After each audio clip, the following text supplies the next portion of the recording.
cloud. There we go.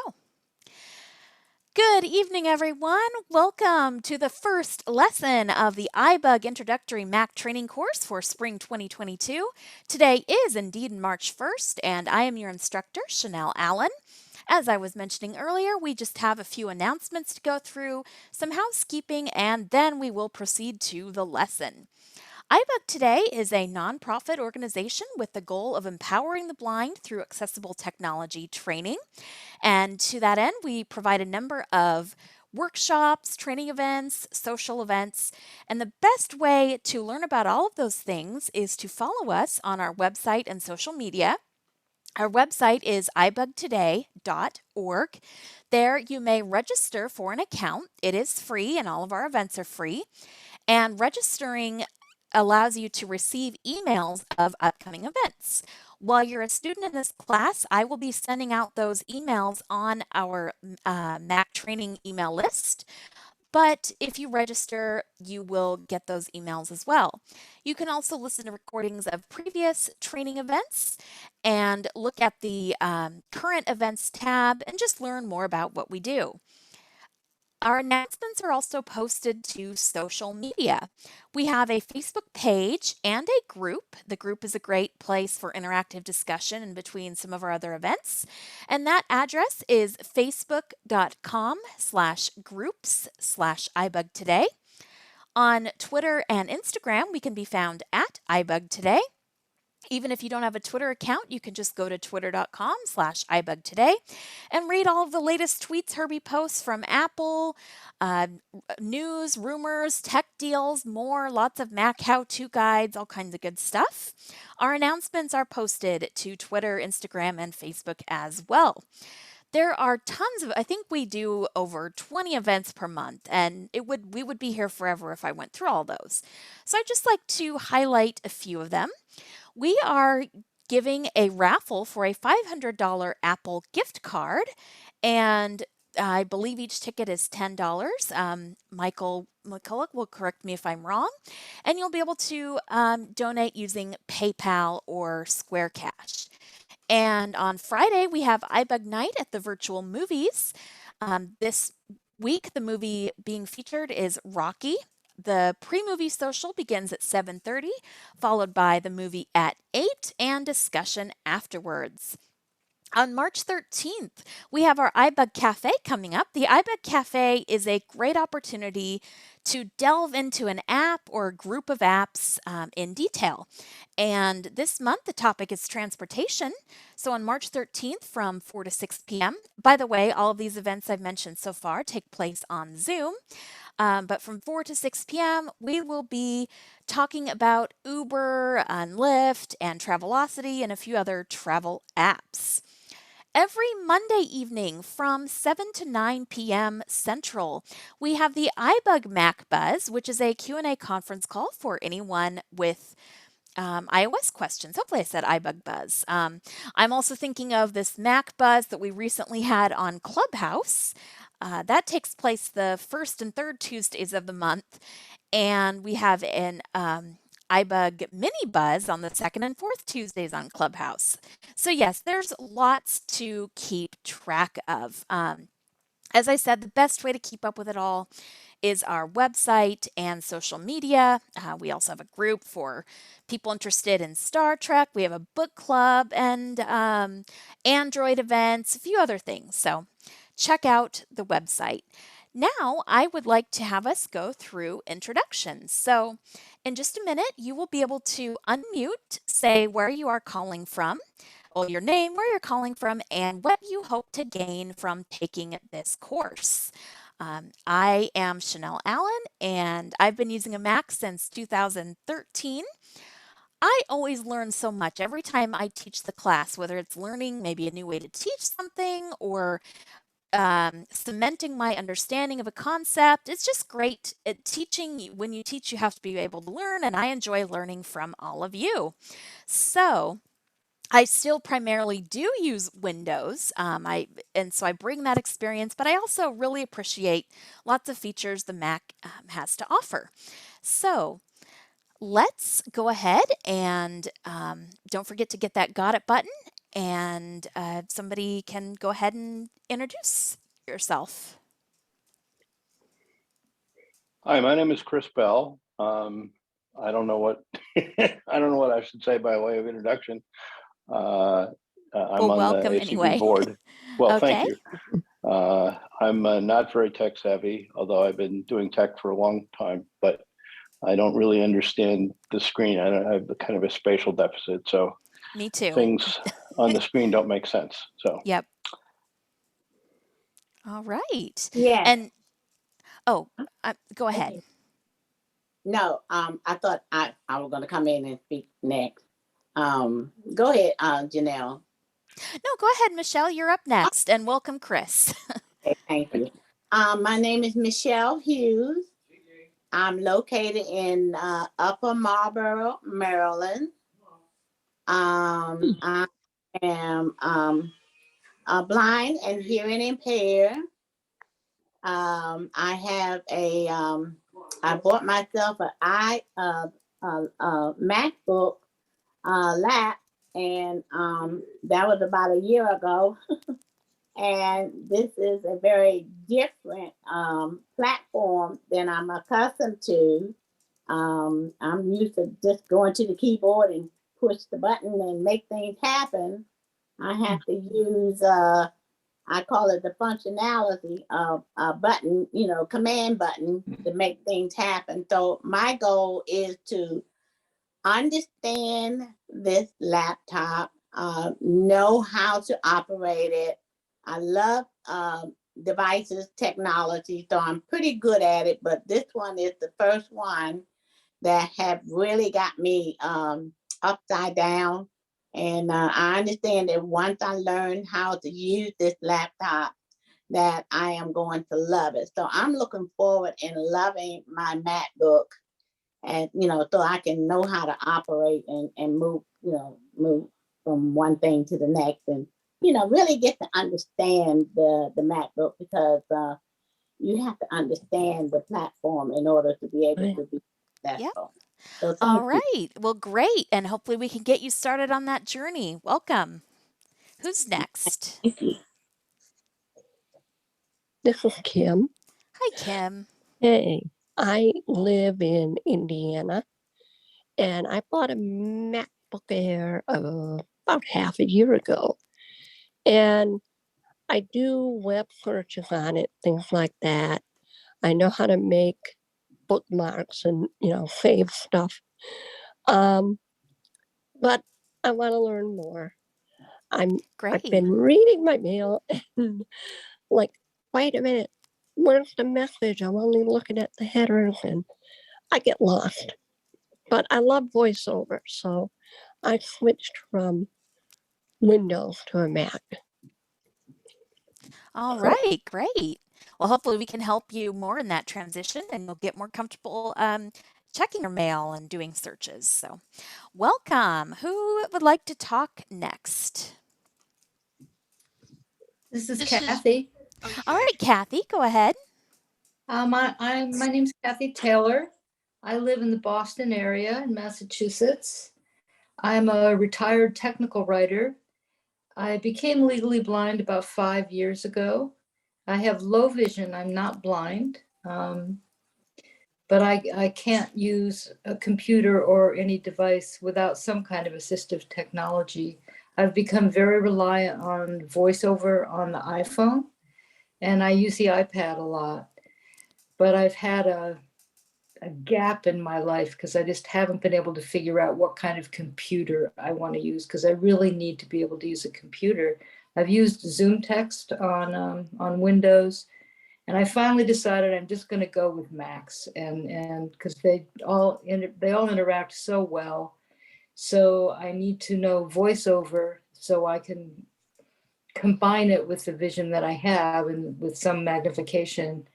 And that's my goal, is to learn VoiceOver on the Mac and be able to integrate that with the more visual facilities that I probably will continue to use as well.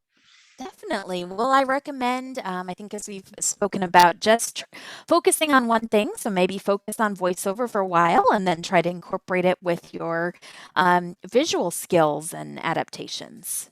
So, Yep, one thing at a time. yep. Mhm. All right. Well, thanks. I'm glad you're here. Who would like to speak next? It's Becky. Hi, Becky. Hello, I'm Becky from Winter Haven, Florida. I was given a Mac M1, the MacBook M1 Air in 2020 by my parents. I mainly wanted the Mac because I heard about the Catalyst apps and I want to learn how to use Playground, learn how to develop stuff and kind of learn what can I do with a Mac versus Windows, how will it fit into my workflow. Before I can do that, I need to understand what the splitters are and how to use the basic apps more effectively. All right, awesome. Well, as you've probably figured out from the syllabus, we just focus on a lot of the basics, but knowing those will be the building blocks for playgrounds and other apps that you might want to use. So I'm Great. glad you're here. Thank you. Who would like to go next? I'm Nikki. I'm from Southeast Pennsylvania. I've been using Windows for many years. In fact, it's what I do for work is do technical support on Windows applications. And I've been using an iPhone and iPad for a fair number of years. I've been wanting to learn the Mac. Last year, it's an interesting story. At the end of 2019, at our Christmas party for work, I decided to participate in a karaoke competition. And one of the prizes was a MacBook Air. Oh, And wow. I had my eye on that thing. So I actually won one of the prizes, and we were allowed to ask for whatever prize we wanted from the list. I got my request in and I got my Mac. And Yay. yeah, so I've had it for a little over a year.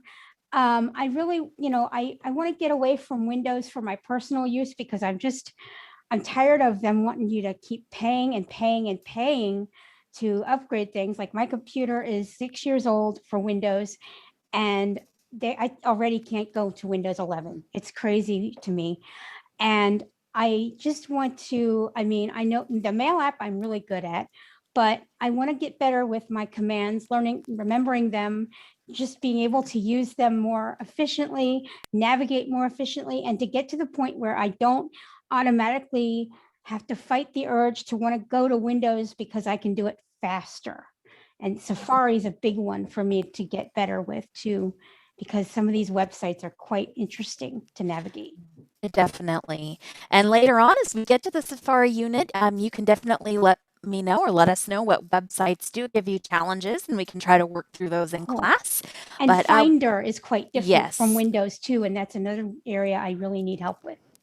Well, you'll find you'll be able to use very similar arrow key navigation. Concepts are different, but you can use some of the same keys. So, welcome. I'm glad to have you. Thanks. I'm Merv Tech, Hi, Nikki's Merv. husband. Hi. And I didn't know my thing said Blind Five Sparrow, although that's pretty much how everybody knows me on the internet. Uh-huh. I retired in 2018 from teaching assistive technology. We lived in Florida for 12 years, but now we live up in South Central Pennsylvania or Southeast Pennsylvania. I got a MacBook Pro a year ago. Right after she won her MacBook Air, I thought it would be a good idea to transition to Mac, and I plan on doing podcasting because I used to do a lot of DJing and a lot of podcasting type stuff. And I used to have low vision, but I don't have any vision at all anymore. So I want to transition into doing a lot of audio. All right. Well, welcome. We won't be covering a whole lot about audio here in this class, but Herbie, my husband, does a lot with audio on his Mac, and he can give you some additional resources. But first learning those basics is an important step. So welcome, and we're glad to have you. Hi, my name is Maddie. Hi, Maddie. Hi, I live in Northern California in the Silicon Valley area, south of San Francisco. Oh, nice. I used to live there. Oh, All right. I'm retired and I have age-related macular degeneration. I was diagnosed 3 years ago. The shots are helping to hold one of my eye from further degeneration. It's degenerating very slowly. The other one seems to be sort of stable, but the two eyes are a little different, so I have some strain. And I've been told by some wonderful new friends who have been have low vision that's become blindness. They've all said to me, "Don't wait till you lose more vision to learn tech, accessibility tech." So here I am. Great. I did use Mac products at work. I managed nonprofits for many, many years. So I do know some basic elementary, maybe moderate level of use. I mean, I can do writing and research and spreadsheets and all that. But I really am brand new to accessibility, other than, of course, I know how to change the font. So it's really large, and now playing around with Zoom, and I'm reading white letters on black screens. All that's helping the eye strain, but even though I'm retired, I still spend so much time on screens. I need to offset some of the strain with VoiceOver. Definitely. Yeah, so my goal is to learn the basics and get comfortable with them and then build on it from there. I'm not sure which Mac product I should be starting on. I've got an iMac that's 5 years old. I've got a Mac Air M1 that's from 2020. I have an iPhone 11 Pro and an old Mac Mini. So I'm just going to start on the Mac, today, and then I'll, I guess that's what we're only doing Mac, right? We're not doing. Right. Yeah. Okay. So I'm going to be learning that. All right, great. Well, welcome, and hopefully you will help you at least start to feel comfortable with VoiceOver so you can reduce that eye strain.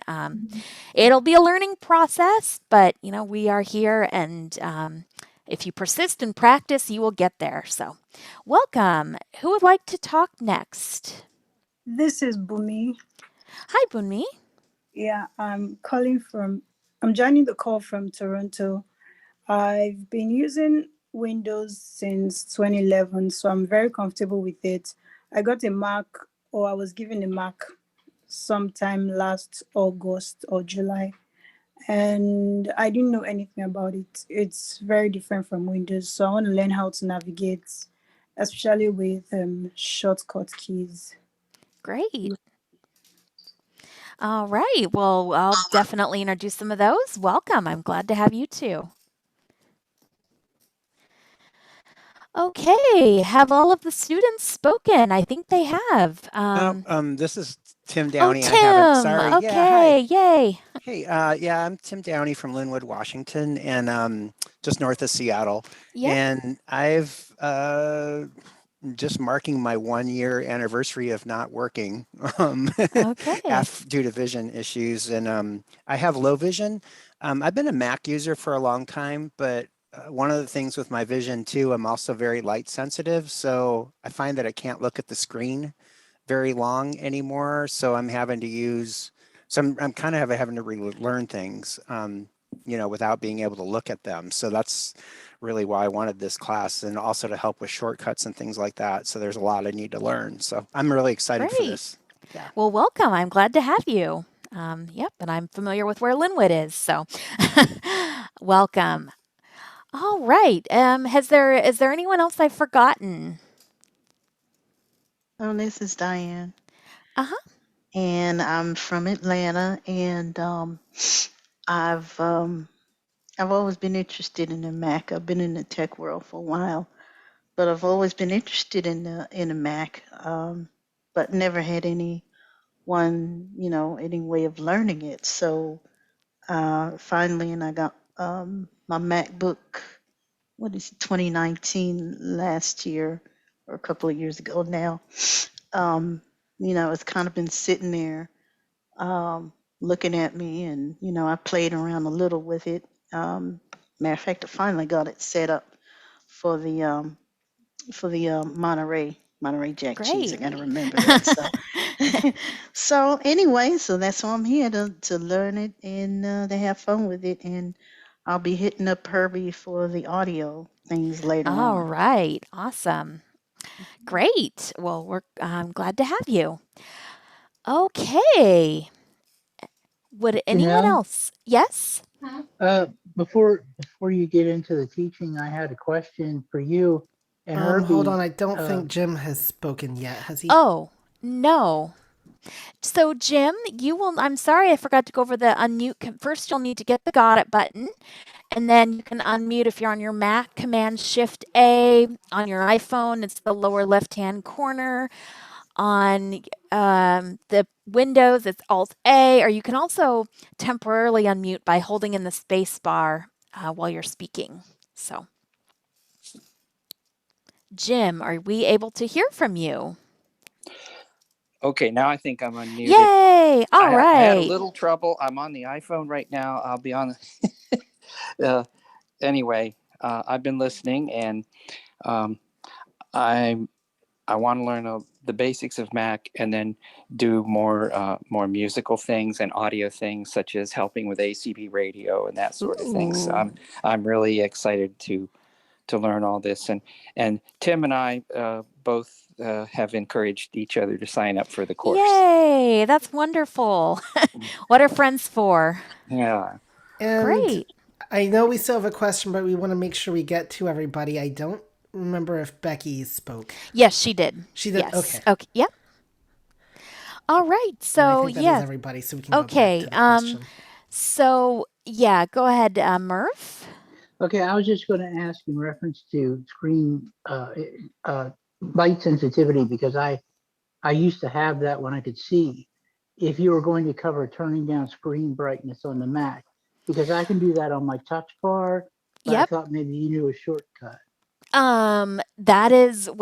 That's one way. I'm totally blind. I've never had vision, no light perception, but yeah, I find the easiest way to turn down the screen brightness is to use the function keys or the touch bar, or you can go into system preferences and display, I believe is where it's at.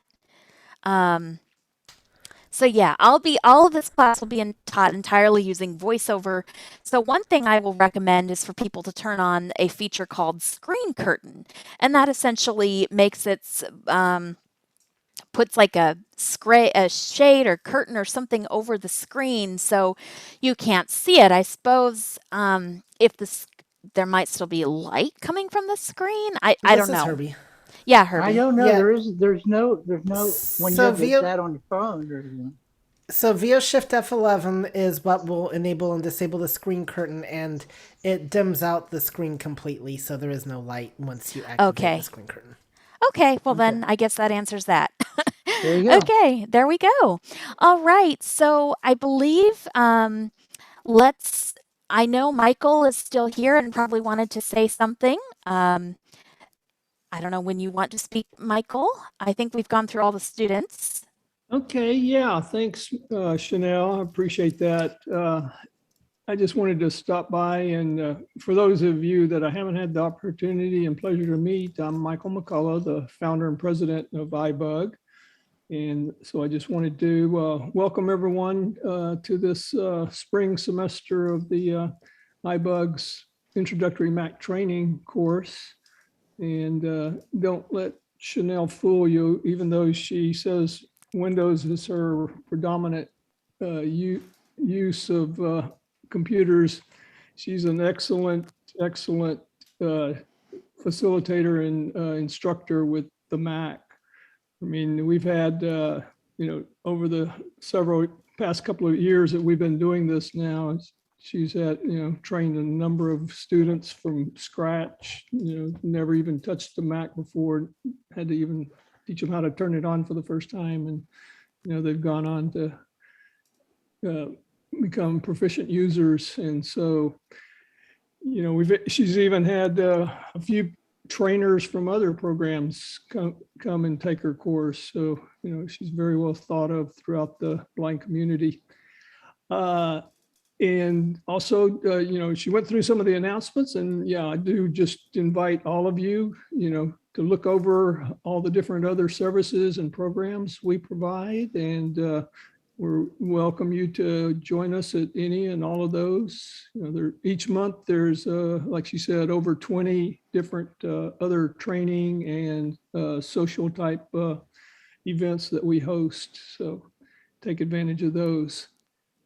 That's really all I had, and hopefully everyone enjoys the course, and if you stick with it and do the lessons that she's prescribed, I'm sure each of you will become proficient over time also. Thanks, Chanel, and I'm gonna bug out of here now and let you take over. Thank you. Well, thanks for the kind compliments, and thanks for giving me the opportunity to teach the class. It's a great experience. So, all right. And I know Herbie has not spoken. I was saving him for last because he's going to tell you a little bit of his background and then talk to you about study sessions. So, Herbie, are you ready? I am. Thank you, Chanel. And first of all, I could definitely echo what Michael says. She has had trainers from several different types of services come take her class to see what they can learn. So, because she is very thorough. And and I am also one of her students. I have the advantage of living in the same house, but I actually did go through the class. And so, a bit of background about me, first of all. I've been blind since birth, always used a screen reader. Brought up in the Windows environment with JAWS and used it for, we'll call it 20 years here about. And I was drawn to the Mac for various reasons, and I'm not going to go into all that now, but there's some things that Mac can do, such as messages, and in fact, I'm so happy because I'll actually be able to teach that this semester. And it had kind of gotten lost in the shuffle, and I said, we need to bring it back because it's a very important aspect of the Mac, and so I'm so happy to teach it this semester. But I got my first Mac in 2019, and I'd heard Chanel's lessons and before because, well, there's a lot of practice that gets involved. I mean, this is top notch, and I'm telling you the truth, guys. There's a lot of practice that goes with these lessons that Chanel does for you all. So I'd heard the lessons, but what really helped me was actually using the Mac. And at first, still used Windows more because I use Boot Camp, and so when I got the Mac, I thought I'd use the Mac occasionally, but start using Windows. Well, I really started playing with the Mac more and was realizing there's some things I really like about it a lot better than I do Windows, even though I was a lifelong Windows user. And what helped me was not trying to, at times I did try to do everything at once. That was overwhelming, but really focusing on a program or two that I could really learn its key commands. And learning it helped me, feel more confident in trying other programs. So what's really nice about the Mac is a lot of the menu structure within programs is very similar. There are some differences. Some of you have questions about audio stuff. Don't ask me about Audio Hijack until you know how you've mastered the basics with the Mac, because there's some things knowing, being comfortable with some voiceover command navigation is really going to help you. And I know because I first tried it when I barely knew how to use the Mac, and I was very confused, and now I'm not going to say I'm a pro. All right. But my point is that practice makes perfect, and you're going to feel like you should get all this all at once, and it's not going to work like that. You're going to pick something that you really want to learn how to do, master it, and you'll learn how to use other stuff based on that. Now, as we said, there is a lot with the Mac. And so one of the things that Chanel does with these lessons is focus questions that really bring out the points that are, should be highlighted within the lessons. And we're going to try something new this semester, and that is actually have a focus group where we will have a separate session where we're going to go over the focus questions, give everybody a chance to answer them, and just kind of see how well it helps you retain the information that you are being taught. And what we decided on is give you all the opportunity to kind of let's vote on a time that we can all get together. It'll be on this very same meeting and have, go over the focus questions. We do ask that you attend 50% of them. So I think we have 12 lessons, Chanel? That's correct. So you will want to attend at least 6 study sessions. Well, actually, we have 12 weeks and 3 of them are Mac and Talks. So Okay. we technically then have 9 lessons. 9 lessons. So it'd be good if you could at least make 5 study sessions. And so let's see if we can figure out a time. I have several times that really work well for me. Wednesday evening are good, but that would give you a very short turnaround time. Also, I could do a Sunday evening. I could do early Monday evening and Thursday evenings as well. So, let's start with that if I could get an idea of what works well for everybody. Just say your name and what your preference would be. It's Becky. I was thinking maybe Thursday because then you'd get to the point where you have time to look at them, but you're not so far from this thing that is not in recent memory, if you know what I mean. Yeah. Definitely. All right. I can do, this is Nikki. I can do every Thursday except the first Thursday of the month. I have a meeting. As for the other days, Wednesday, I absolutely cannot do. Sundays and Mondays, I can. So any one of those. And like I said, there's only one Thursday that I would not be able to do. And that's the first of the month, which would be this Thursday, actually. But yeah. All right. There we go. Okay. Well, you do get some excuse. You don't have to attend all of them. So who else? Herbie, this is Tim. I have a quick clarifying question. When you say evening, what time is that? Like, what time zone are you in, and what is that? So great question. We're kind of narrowing that down here. I am in Central Time. I'm thinking 7 or 8 Central. I could do as early as 6 Central, or I could do as late as 9 Central, which for those of you in the Eastern Time, I don't know if that'd be pushing it or not. So Thursdays are my most flexible. If we're talking Monday, it would be early, like 6 Central. 7 to 9 is out. We have a very big iBug event, but I could do afterwards. Sunday, any time before 8 p.m. Central, which is 6 Pacific, 9 Eastern. The earlier, the better for me, because I got to go to bed by like 10:30 Eastern Time. Yeah. All right. Yeah. This is Kathy. I agree with that. I'm in Eastern Time as well. So this class is a little late for me. An hour earlier. So what if good. Okay, so let's see. So since the consensus is earlier, how do people feel about Thursdays at 6 Central? Or Sunday at 6 Central? I can do that. Actually, if it's Thursday at 6 Central, I can do it before my meeting because that doesn't start till 7 your time. So actually, that would really work out well. Okay. This is Kathy. Sounds great. This is Michelle. Herbert, what I'm hearing impaired, so I must have missed something. When you ask about what is convenient for us, what are you talking about? So we are going to have a separate study session, which is going to go over all the focus questions from the class that Chanel will be emailing to you either tonight or tomorrow after every class. So what we're going to do is this will be I'm gonna ask the focus question, give everybody, give people a chance to answer it to the best of your ability.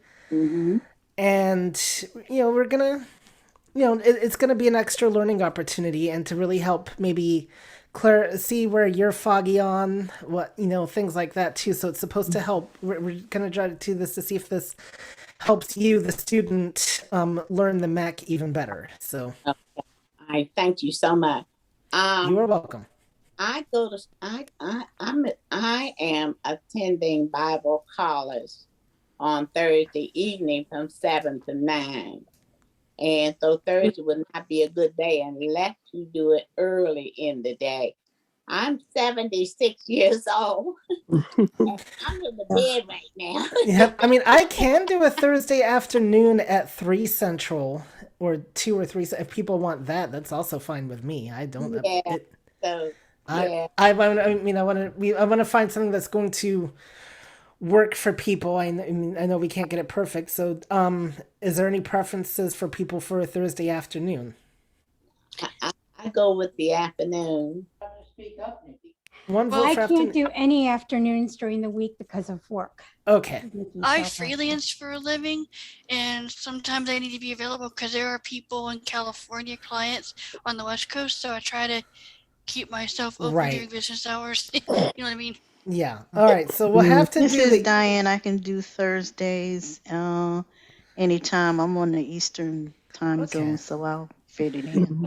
So the consensus then is Thursday evening, and Michelle, we will have to, if you can't take it, then we won't like ban you from the class or anything like that. It sounds like you do have a legitimate excuse there, and we can talk more off list about that.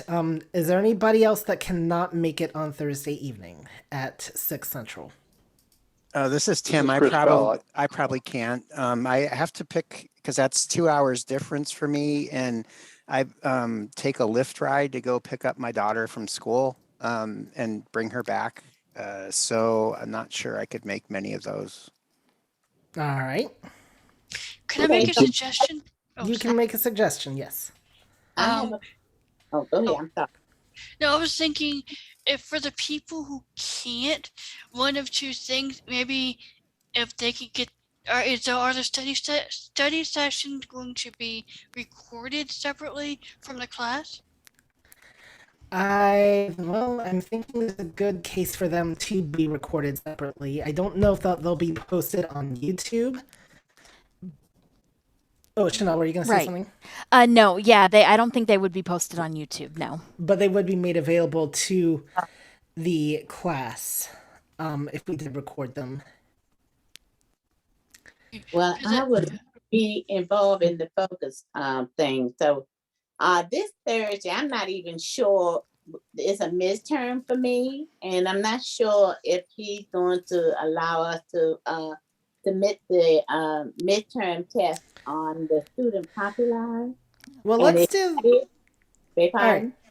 So this is an experiment. I don't want to take up too much class time. So this is an experiment, and it's a work in progress. And so I want to emphasize that from the get-go. So we may make adjustments. So right now, let's shoot for Thursday at 6. Even if you can just call in to listen in.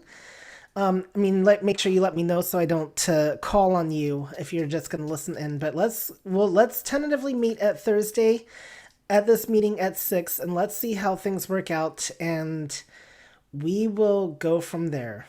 Okay, cool. Can we get an email reminder? Yes, you will get an email reminder. Thank you, because the time zones confuse me. No, I get it. No, you will get an email reminder. So. Thanks. And I'm guessing it shouldn't probably take too long. I mean, we'll see. This is a work in progress. I'm hoping like only half an hour, but it's also, and it'll be an opportunity if you guys have any questions on the lesson, I will do what I can to answer them as well. So that'll be your opportunity to ask as well. So with that, let's turn things back over to Chanel. All right. And I am going to go ahead and mute everyone for now. This is a work in progress, as Hervey said. You may not have an incredible amount of material to discuss this first lesson since we are starting pretty late, but just a couple of things I want to highlight I think it's already been mentioned quite a bit that there's a lot of material in this class. Don't try to take it all at once. I'm due to the nature of the course, I do have to cover several topics in one lesson, but you will receive a link to the recording. That link will be made available, the same evening as the class, at the latest the next morning, but the recording will be sent out, a link to it with the focus questions. The file will be on Dropbox. You do not need Dropbox to access the recording. You just have to be able to download the file or play the file on your device. I recommend, if possible, that you do the reading assignments in the syllabus before each class, and then come back and review them a week or 2 or 3 later. I find that even as I'm teaching and preparing to teach, I'm reminded of things in the reading assignments, or like, oh, yes, this is a good way of explaining this, or I forgot about that keyboard shortcut. So you can always pick up things the more you go back and review. A couple notes just on using the Mac. Many of you come from other operating systems, so do I, other backgrounds, iOS, Windows. The main thing, learn to appreciate the Mac for what the Mac has to offer. There will be some points of similarity between how you can do things. There will also be quite a few differences. So just learn that, learn the Mac for the Mac. And another thing, so there's a feature in VoiceOver called Quick Nav. We won't even be turning that on until we get to Safari. Many of you might come to the Mac, have already had some experience, and do Quick Nav for everything. I can go into later why I don't. I'd recommend having it off for now. And I am going to try to provide the most efficient way of doing things, or ways that I've found to be efficient. I encourage you to maybe give my methods a try, and if they don't work for you, then that's too bad. And if they work for you, then great. I know some of you will come having some previous experience with the Mac. So just be open, as in all learning experiences, and you will be great. So tonight, I had planned to cover just the very basics, from how to turn VoiceOver on and off, getting oriented to your keyboard, finding those VO keys, then going into keyboard help, talking about the VoiceOver Quick Start tutorial, discussing the components of the Mac screen, going back into keyboard help to use the trackpad to learn some trackpad commands, and then some more VoiceOver keyboard navigation. So we will see what we get to. I am going to share my screen. And you have started computer audio currently on a button. To click this, all right. stop share. I You are assume, sharing Herbie, that you can hear this. image. You are currently on. All right. So right now I'm going to minimize to my desktop it's actually not minimize. Let's just go to the desktop. VO Shift D. Desktop group. And you'll understand more of what you are that currently is. on alias. All right. The first thing we want to do is toggle VoiceOver on and off. The simplest way is to hold down Command while pressing F5. If you're using a Mac keyboard with the function keys, it's built into some newer Mac laptops, or if you are using a keyboard provided with your Mac desktop, F5 is the 5th key to the right of Escape. For those of you who are using Macs with touch bars, you may also hold down Command while pressing in the Touch ID sensor 3 times. I'm going to turn VoiceOver off by pressing Command F5. VoiceOver off. And turn it back on again with Command F5. VoiceOver on Finder, desktop, Chanel alias. Actions available. You are currently on alias. To open, press Control, Option, Space. To begin interacting with the contents of this image, press Control, Option, Shift, down arrow. Okay, VoiceOver tells us where we are, what item has focus, and because hints are enabled, how to deal with that item.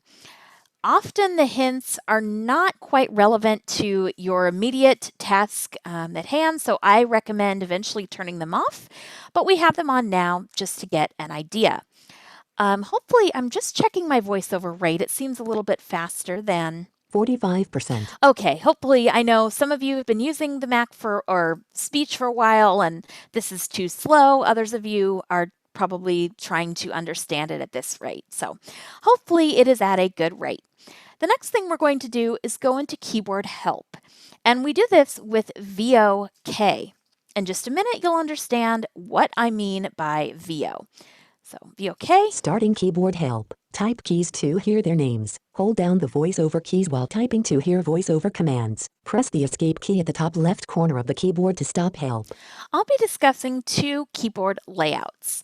The first is the keyboard built into Mac laptops and the standard Apple Magic keyboard that is shipped with desktops. The other keyboard layout is the Apple Magic keyboard with numeric keypad, or what I call the Apple full-size keyboard. It connects via Bluetooth or USB. I primarily use it as a Bluetooth keyboard, and I like it because the keys are have wider spacing in between, they're larger, and it's just a more ergonomic experience. But for now, let's talk about the keyboard that you are probably using. And so we'll begin with the bottom left-hand key. Below that, though, is the trackpad. And you can perform some gestures. Well, we'll talk about the trackpad in a little bit. The key at the very bottom left-hand corner is FN. FN. And you will hold down FN with either the keys on your touch bar or the F1 through F12 keys for different functions. Moving to the right of FN, we have Control. Control. To the right again is Option. Option. And then Command. Command. And Space. Space. To the right of Space. Command. Option. And then you have the arrow keys. On these standard keyboards, there's not really a space in between your your Option key on the right side of the space bar and the left arrow. The arrow keys are kind of more like these squares, and the up and down arrow are half-size keys in between. So what are modifiers? A modifier key essentially just changes the behavior of another key. For instance, if you have the letter A and you want to capitalize it, you press Shift to change the case of A. With VoiceOver, we use Control and Option as the modifier. So that is, if you press these keys with arrows or letters or other keyboard commands, they do VoiceOver functions. And our VoiceOver modifier, or VO key, as it's written in documentation, you can either use Control and Option, which are the second and third keys to the left of the space bar, or I like to think of them as sandwiched in between Command on the left, which is the first key to the left of the space bar, and FN, which is the bottom leftmost key. So you can use Control and Option. Option. Control. And if you are coming from a Windows and have been familiar with other screen readers, you can also use the Caps Lock key. Caps Lock. You can locate Caps Lock by pressing FN. FN. And then Shift is right above that. Shift. And then Caps Lock. And so Caps Lock is a great option. It means pressing one less key. Generally, I prefer that as my VO key.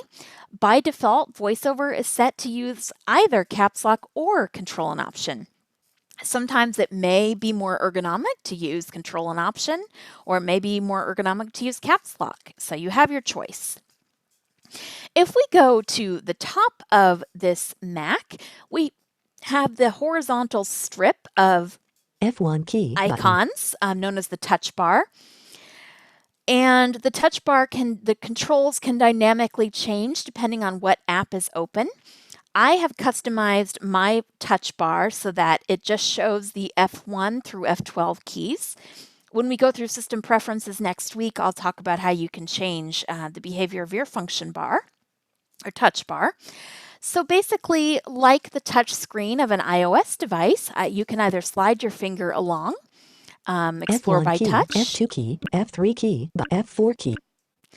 all the way F6 through key F12 button. or flick right and left F7, F6, and F5 double tap button. anywhere. You don't have to be on the exact key with your finger or on the exact area of the trackpad or touch bar. You can just double tap anywhere F5. with one finger, and that will activate one of those function keys. If I hold down the FN key FN. while sliding my finger across the top, Escape button. Display brightness down button. Display brightness up then button. the controls change. So when I wasn't holding down the FN key, we heard F1. Holding it down and touching that same area on the touch bar caused it to change to display brightness down. Another way to simulate the function keys is holding down FN, Control. and not touching additional keys on your keyboard as I was doing, but holding down FN with the numbers 1 through the equal sign on your number row. And so frequently VoiceOver documentation will be written like VO, FN, and 8 rather than saying VO, F8. So there's lots of ways to use the function keys. Okay, now I'm going to talk about my favorite keyboard, the full-size Magic Keyboard. On the bottom left, we begin with Control. Control. There is no trackpad. It's just a keyboard. So the first key on the left is Control. Then you have Option, Command, Space. Space. Moving to the right of Space. Command. Option.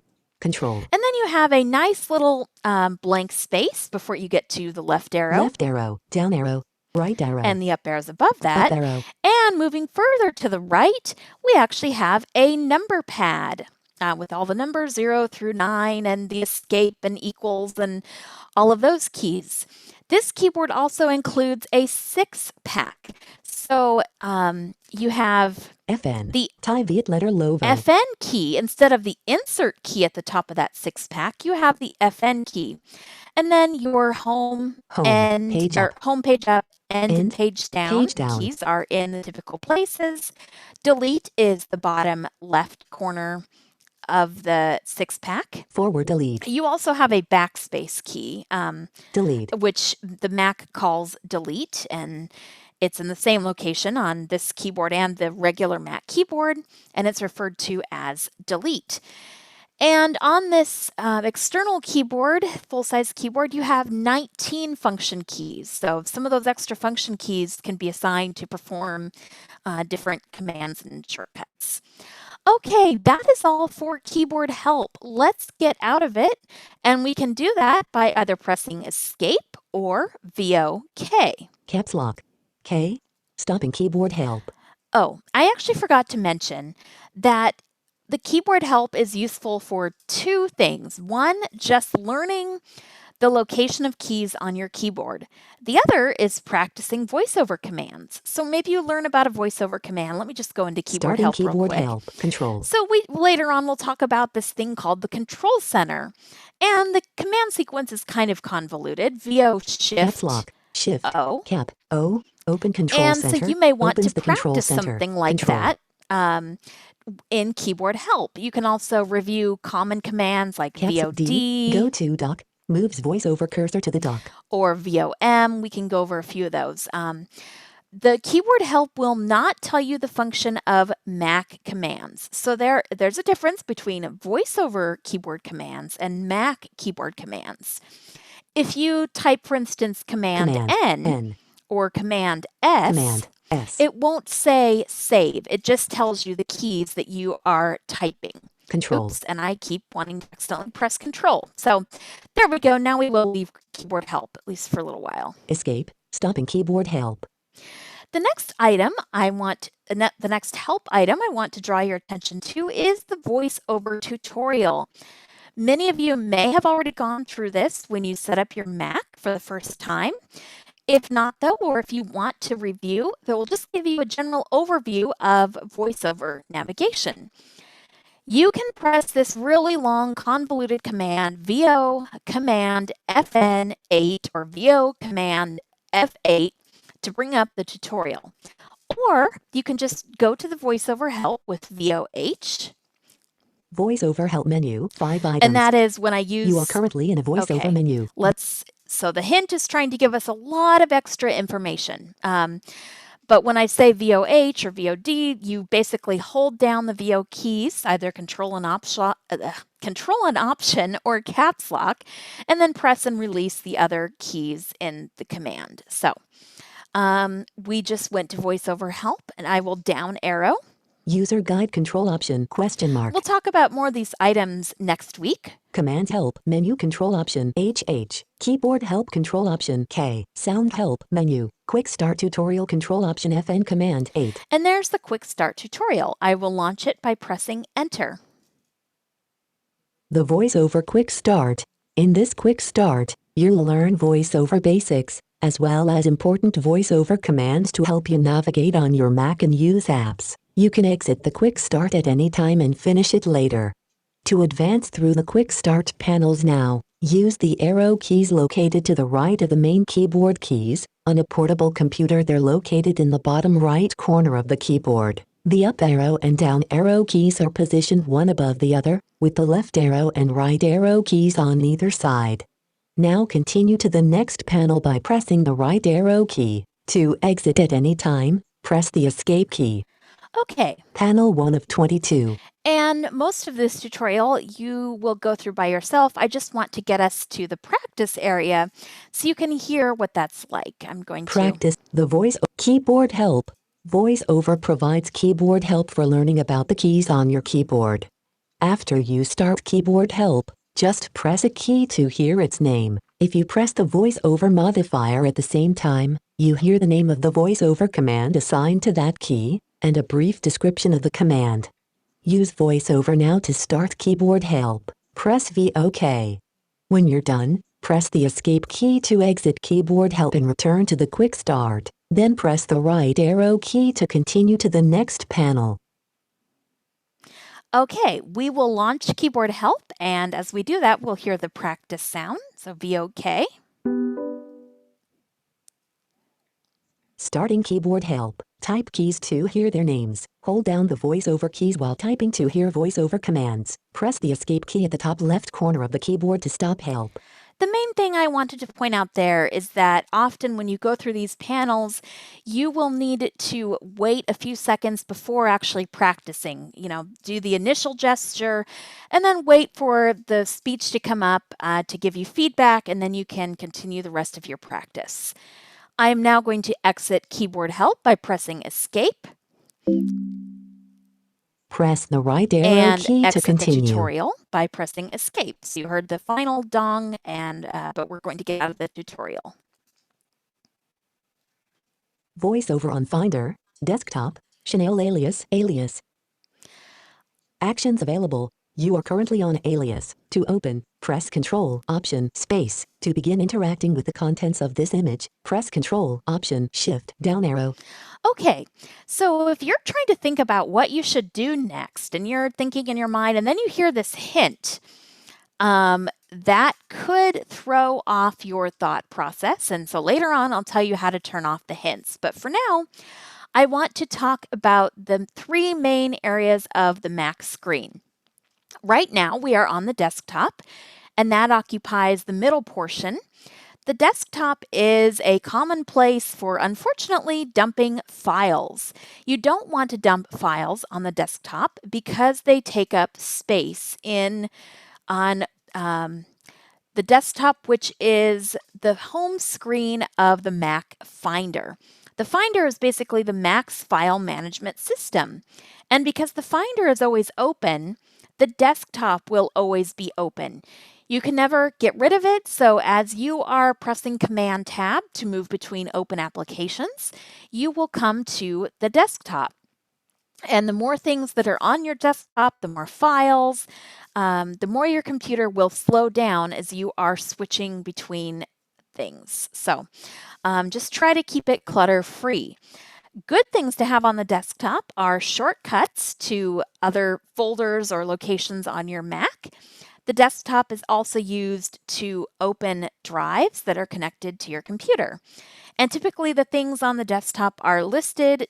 ACB, alias. That's an alias I put on my desktop, but typically the things on the desktop are listed along the right-hand side of the screen. We get to the desktop by pressing VO-Shift-D. Desktop group. And the other, moving to the top of the screen, we have the menu bar, which we get to with VO-M. Menu bar, Apple. The menu You are bar currently on a contains all of the commands you need to, or many of the commands you need to operate a particular app on your Mac. In the menu bar, keyboard commands are listed as well. So it's a great place to come to learn keyboard shortcuts. The menu bar always begins with the Apple menu, which has things like information about your Mac, system preferences, shutting down, restarting. The second menu in the menu bar is always the name of the application that's currently in focus. So right now we're in Finder. If we had Mail open, the second menu would be Mail, and so on. And we'll talk more about navigating the menu in just a little bit. Another component of the menu bar is what's called the status menus or menu extras. And to get to those, we actually have to press VO-M twice, or it's written VO-M-M, so you hold down the VO keys and press M twice. Actually, menu there we bar, go. Apple, ACB, I was already in the menu ACB. bar, so let's try that again. Menu extras. And Zoom us. the menu extras is like the status bar of your iOS device or the system tray in Windows. It contains lots of status information like your battery, Wi-Fi, Bluetooth, and information for other apps that are open, some of the apps that are open like Zoom and Dropbox. And again, we'll explore more of that later. Finder. Okay, so now that we're back on our desktop, I want to talk about the trackpad commander. So what is a commander and what does that have to do with the trackpad? In order to use the trackpad as a voice with VoiceOver, we have to enable it to be used with VoiceOver. So a VoiceOver commander basically either extends the functionality of VoiceOver or provides, another convenient way to use it. There are alternatives to doing keyboard commands. So on the trackpad, you can tap 2 fingers at the bottom to go to the dock, and we'll talk about other commands. So to enable trackpad commander, you basically hold down the VO keys, either Control Option or Caps Lock, and perform a rotor twist. That is, if you have your trackpad and you find it below your space bar, you touch 2 fingers to the trackpad and turn them or twist them to the right while holding down the VO key. Trackpad commander on. And it is on. Another thing we can do in keyboard help is practice trackpad commands. So I'm going to go there now. VOK. Starting keyboard help. Type and control. We've heard that message before. On iOS, you can bring up the keyboard help with a 4-finger, double tap, but you cannot do that on the trackpad. So we still had to use VOK. Some of the gestures you'll recognize if you are familiar with VoiceOver on iOS. Touch. You have touch. Flick right, moves the voice image. You are image. Oh, well, that's great. You are sharing computer sound. Stop share button. Okay, it took us out of keyboard help. And to click this button, press desktop. There's a reason I don't often use the trackpad. It is jumpy. I don't always understand why. For me, taking my fingers off the keyboard is inefficient. I've always been a keyboard user, and so I am just trying to introduce you to the trackpad. It could be good for any of you who are more accustomed to using a mouse, and it's not like a mouse, but you can still, it's an opportunity to not have to use the keyboard. The trackpad is limited in many ways, but you can still use it for something. Desktop so group. Let's get back to keyboard help. Starting keyboard help. Type keys to hear their name. 2-finger tap. Pause or resume speaking. pauses or resume So speaking. we can shut VoiceOver up, just like we do on iOS. We also have a one finger. Stopping keyboard. ACB. Window. Column view. Browser. Oh One item dear. selected. Okay. ACB. Group. There's something Close wrong with my window. VoiceOver, and it is getting to be, I know we are running short March on 1st time. date. 04. This class is technically goes until 8:15. So I want to Zoom. give you an opportunity to ask any questions. I know we haven't covered too Mute all. much, but Checked. let You me are stop my you are share. All right. So if you have any questions, now is your chance to ask. And next time, hopefully my trackpad will cooperate. Well, Chanel, first of all, I want to say that I'm glad I'm not the only one who has found the trackpad to be very problematic. Even a professional like you, who's been doing this for a while, because I cannot handle it. It jumps me around all over the place every time I've tried. So I'm glad I'm not the only one and that it's not necessary. The other thing I wanted to ask you, I have gotten used to using the option and the VO keys that are normal, the control and option. Is there any reason that you have found that the caps lock is more efficient in any way for you? Which one do you prefer?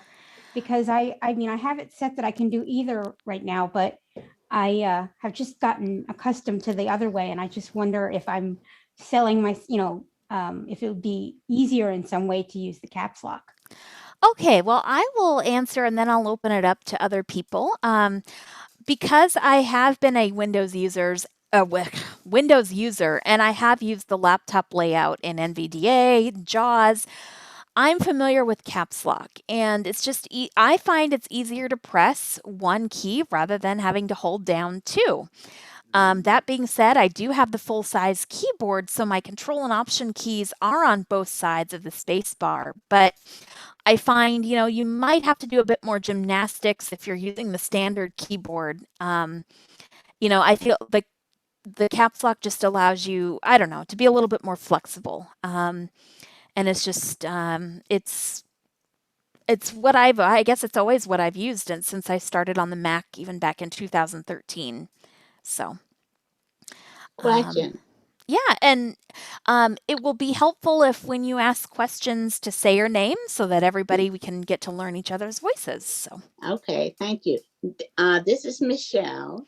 I missed it. The VO key, the voiceover key. Where is it located on the keyboard? All right, so you can either use Control and Option, and those are the second and third keys to the left of this. Option. Yeah. Yep. Or you can use Caps Lock. Oh, okay. Yes. This is Kim. Thank you. All right. Yes, Kim, go ahead. I find using the cap lock easier also because for some of the commands you've got to do VO shift and it's like wait. And some, I think there's even some where you have to do VO shift command. Yes, there are. Wait a minute. Yeah, it's a lot. Don't bend that way. I know. Yes, that's a lot. So, great. Are there any other questions? This is Becky. Yes, Becky. I understand that you said that you do not use the quick nav, and I think my problem is I'm trying to learn iOS keyboard commands too. So if it's inappropriate, just tell me, why do you not use quick nav and when do we use it, or should I just hold off on that? I would recommend holding off. I do use it in Safari, but in everywhere there's basic. Good night, pal. Sorry. It's okay. There's basically lots of areas. So the QuickNav basically would be like holding down VO and the arrow keys, or VO. That's all it is. When you use QuickNav, you don't have to hold down the VO keys to navigate with the arrows. And there are a lot of areas on the Mac where people might think, oh, I have to use VO left and VO right. And so therefore having quick nav on would be a lot easier. When in fact, sometimes you can just use the arrow keys by themselves without needing to press the VO key. An example is if you're in Finder in either list or column view, or if you are in the dock or menu bar, often you can just use the arrow keys by themselves. And I was going to talk more about this later in the lesson. Sometimes using VoiceOver keys and VoiceOver navigation gives you a bit more context and sense of where you're at, but it's not required to always hold down the VO keys. Just like on Windows, you go into the File menu with Alt F, and maybe you down arrow to what you want. You don't hit JAWS key or NVDA key down arrow, and so you can kind of take the similar process on the Mac. Okay, thank you. The only other problem I have is, when is it okay to hit enter? Because, for example, you put in your password. Well, so you can hit enter there, but then sometimes you can't hit enter. And is there a rule of thumb, like a mnemonic or something I can say, that so I don't mess up and hit enter when I should hit enter, because technically it's called return, not enter? Yes. I know. Well, definitely don't hit enter or return when you're in the Finder on a file, because that will rename or bring up a dialog with an edit box for you to rename something. When you're in a menu, you can hit enter, when you're just a self-contained menu. When you're in a dialog, though, with lots of different buttons, that's where you might want to hit VO space. But the more you use the Mac, you'll kind of figure that out. Sometimes, if your voiceover is just being weird and the focus is being weird, sometimes pressing return doesn't always enter the password. I mean, 99% of the time it does, but you just sometimes have to learn to work around your Mac's quirks. And this is Herbie. Yeah. One thing I'll always mention too, one place where you can always make use of enter, if you're in a situation where there's a default button. Yes. Like for instance with Zoom, if you have it set to give you the notification, do you want to leave the meeting when you hit Command W? That leave is going to be a default button, or ending if you're hosting. So you can, no matter where you're at on the screen, if you know that's the default button is what you want, you can just hit enter and that will work as well. Okay, this is Nikki. Really quick, one more thing. In response to what Harvey said, is there a keystroke one can press to have it tell you what the default button is without having to listen through a bunch of stuff just to find out whether you can press enter because it's the default button that you want? I'm not aware of any. When you get to that button, if you navigate to it with VO, sometimes it'll say, default. But is there a key? I will have to look that up, but I don't think so. So this is Herbie. Mm-hmm. So usually I find default buttons are usually like your yes, your okays. Even the got it button, I think, works as a default button in Zoom. So that's one way you can kind of, and once you know the application, you're going to know what the default button is once you use it. So, although in a delete thing, when I go to delete, let's say messages in the message app, delete is not the default button. So right. Sometimes it is worth taking a look, despite even if there are lots of buttons and controls to get through, to figure out what the default button is. But it also, in general, like Herbie said, it's going to be okay or yes or continue. This is Diane. Yeah, Diane. I was just going to suggest, so while you're first getting started, keep your hints turned on, because, they will, VoiceOver will tell you what to do. Even if it's a default or not default button, just keep your hands turned on. It will, but it's not you going to get mention. familiar. It's not going to mention things though, like pressing enter. It's not going to mention that it'll mention using VO space to activate a menu, for instance, when you can just press enter, or it might tell you to interact on the desktop when there's really, not a need to. So just keep that in mind. It can kind of clue you in, but if you want to use more Mac keyboard commands, rather than relying on only VoiceOver keyboard commands. That's where the hints will not help you as much. So, yep. But it's a good, everybody has to come at using the Mac at their own pace. And if you find the hints are good, it might conflict with some of the stuff that I'm mentioning, but that's okay. Chanel? Yes. It's Kathy. Okay. Kathy hasn't had a chance. So yeah, Kathy, go ahead. Oh, okay. Yeah, I'm using the standard keyboard that ships with the iMac. Uh-huh. So there's no trackpad on that. Right. Okay. So the trackpad must just be with the laptops, right? Yeah, and you can also buy a Magic trackpad. I think those are kind of pricey, like $80 or $100, but you can get one of those to use with the desktop. The other thing keyboard based that you're talking about, a touch bar. Yeah. That doesn't seem to be on this keyboard either. Okay, yes. That is on Mac laptops from like 2015 to 2019. And so that's why I mentioned it, because I have a MacBook Pro 2017. And so mine does unfortunately have a touch bar. And you can use the touch bar with VoiceOver, but that's one of the reasons I use this external keyboard so I don't have to rely on the touch bar. Oh, you don't like where's the delete key? Oh, the delete key, if you're using a regular Mac. Just a regular Mac keyboard. Okay, so it will be like if you are it will be below your F12 key or the very end, the right-hand side of the touch bar on so it's so the key right at the the top. far right key, one down from the top? Yeah, that's correct. Okay, and is that backspace or is that delete? It's technically called delete, but it can be used for backspace. Okay. Thank you. Sometimes you will hold down command with that delete to like delete things from the Finder, or you can use it to delete text. Finder?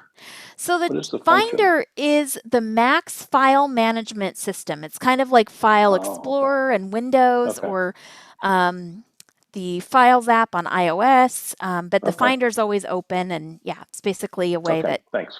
Yep. Kim. Yeah, Kim. Sometimes when I still have hints turned on, and there are times when I want them to be quiet and I hit control, and sometimes it works and sometimes it doesn't. Uh-huh. I don't know why. Yeah, I have that experience too. Sometimes control will kind of just pause the speech and then it'll resume, a couple seconds later. So you can also delay the time that before the hints come up. And next week or the week after, when we get to the VoiceOver utility, one of the things I will go through is verbosity. And in the verbosity is hints. And that's where you can turn on whether the cursor, the item for the instructions for the item in the VoiceOver cursor is spoken, and then increase the amount of time before that help hint is spoken as well. Okay. So, or decrease the time. Yep. All right. So we have gone a few minutes over, but I don't want to leave and if there's additional questions. Yeah, I have a question. I'm using the Mac Air 2020, and it seems like only Command and F5 turns on VoiceOver, not what did you say, Control Option in F5? No, Command and pressing the Touch ID sensor 3 times. Oh, okay, because it seems like I can also do it with Command and F5. Right. But I can't with either of them. I can't do them in reverse. I can't toggle it to get VoiceOver to turn off. Oh, so you can't hold down Command and F5 to turn VoiceOver back off, is what you're saying. Nor with the 3 buttons. You can only turn it on. I have to manually turn it off. Oh. Escape, yeah. All right, Escape. I don't think that would turn VoiceOver off. I guess, let me see, let me try it again. Welcome to VoiceOver. VoiceOver speaks descriptions of items. Welcome to VoiceOver. Yeah, I have to click it. I have to. You can just hit the V. So, I mean, I right. can see, yeah. You haven't listened to the whole instruction. So it'll tell you if you already know how to use VoiceOver, press the V key now. Oh, okay. To just turn it off. So turning it off is not a toggle. I have to turn it off with a V, not a. No. So that is the message that it gives you. What you're getting is the message that you would get when turning VoiceOver on for the very first time.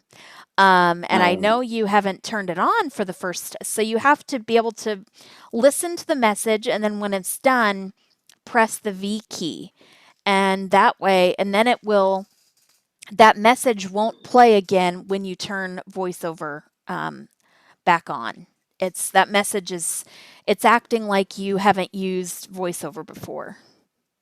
Okay, I'll try that later. Thank you. Yeah. You can also, what? No, go ahead. You can also what? You can also go into the VoiceOver utility and uncheck the box that's display welcome message when VoiceOver starts. Oh, okay. So you can also do that, but we haven't gotten to that lesson yet on getting into the VoiceOver utility. Okay, this is Michelle. Question. I did not also get the syllabus. When you send me. Right. I sent it to the list. So you have missed several emails, and you said they're not in junk or spam. So I will need to get those resent to you. Okay. So you will be able to check the list to make sure that I'm on the list, or what do I need to do? It sounded, because I think your email address is on, you responded to the notification that was sent out a week ago to subscribe. Yes, I did. Okay, I'm hoping and praying that we can get this, straightened out, so that I can get the notification. Okay, VoiceOver. You keep. Well, I have to listen to the recording when you send it to me. But VoiceOver is what key? Down at the right hand? No, left hand. What do you call VoiceOver key? The VoiceOver keys, or the VoiceOver modifier, is Control and Option.